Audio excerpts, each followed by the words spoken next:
Hi everyone, my name is Sally. I'm the owner and trainer for Disabled Advantage. Today is November 1st. It's the first day of CRPS Awareness Month. If I look tired, it's because I am. I have had CRPS for 14 years, and today I am working on relearning how to walk, which sounds ridiculous, but so much of this condition is.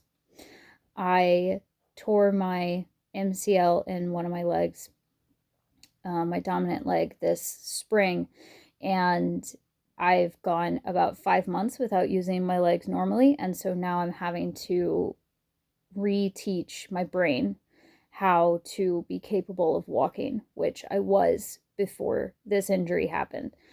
And that's a really hard battle, but it seems fitting for November CRPS Awareness Month that I'm going through something really hard and working to get back to my CRPS normal. So I've had CRPS for 14 years. Mine started in my right arm and then spread. It started from a horseback riding accident. At the time, my collarbone also flipped and is permanently in the wrong position. I don't know quite how to describe it, but it's in the wrong position. But it took us 13 years to discover that. So mine started in the right arm, and then it spread up my neck and into my jaw and got mixed in with my TMJ, which caused some scary stuff to happen, mainly dislocations where my jaw would then just stay open and it couldn't be relocated. And it took us a few years to figure out how to manage that. It spread into my rib cage, and then my left arm, and then my right leg, and then my left leg, and now it's full body. So it's been full body for about 9 years. And it took me a really long time to figure out how to manage my CRPS.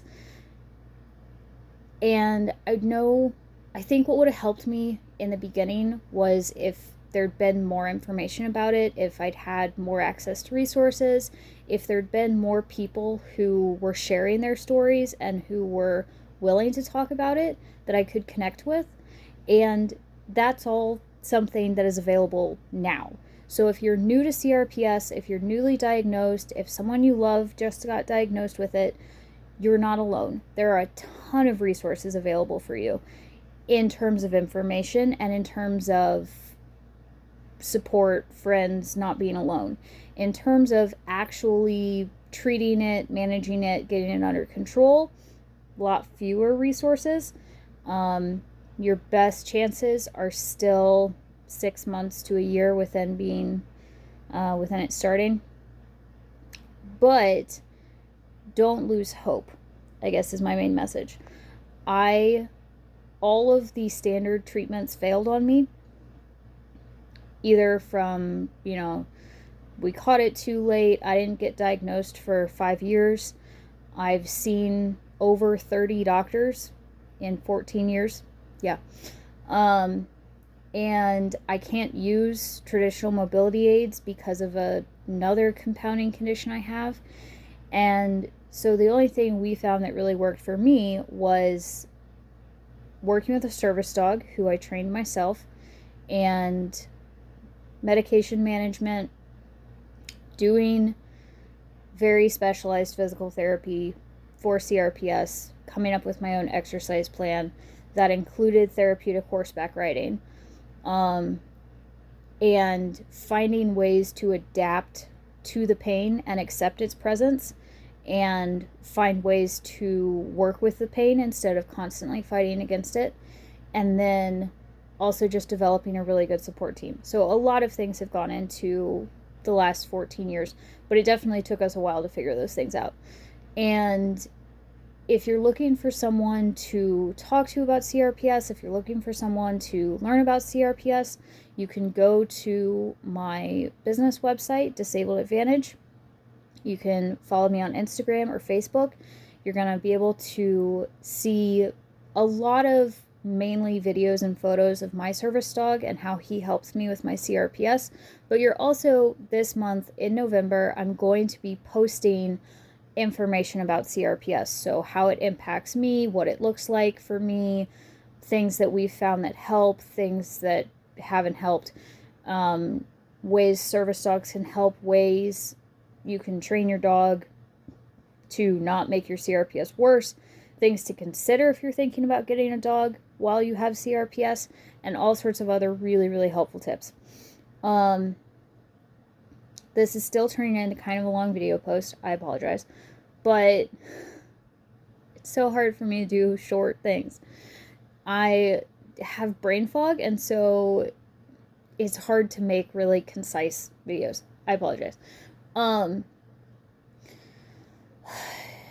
With the CRPS, I experience severe widespread pain, sensitivity to touch, light, sound, vibrations, textures. I get muscle spasms, I get tremors, I get days where a limb is paralyzed for a little while and then it comes back to life. I get what I call deep cold flares, where it's like I almost go into shock and I'm too cold. I have flares where it feels like I'm sitting on top of our wood stove. I don't do that, but it feels like that's what the hot flare feels like. I have days where it feels like someone has shoved a hot poker through my joints. I have days where my brain forgets where my legs are and I fall down. That one took a while to get used to. I have days where I can be looking at my right hand, and if you asked me where my right hand was, I would not be able to tell you where it was. I wouldn't be able to tell you that that was my right hand, even if I was using it to do something. I've gone through feeling like a burden and being really hard on myself and calling myself stupid for making mistakes that were caused by the CRPS. And I figured out how to live with this condition, how to have a good quality of life or a decent quality of life, and how to be able to do things that I enjoy and that bring me joy in my life. And Disabled Advantage is one of those things, which includes helping people with CRPS. So happy, I don't want to say happy, but let's join together and raise awareness for CRPS Awareness Month. It's not really happy because it means we have or know someone with CRPS, which is terrible, but it is nice to be a part of a community that comes together and is willing to talk to each other and is willing to share tidbits of, no, you're not crazy. Yes, I've experienced that too. And that's what you're going to find this November across both my page and other CRPS support groups and CRPS organizations. And if you need good CRPS resources to learn from and to reach out to, whether to read their blog or check out their resource list, get help finding a doctor in your area, whatever it is, if you need help, just send me a message. I'm happy to refer you to my own little library collection of resources so you can learn more about this condition. Again, my name is Sally, and you're not alone.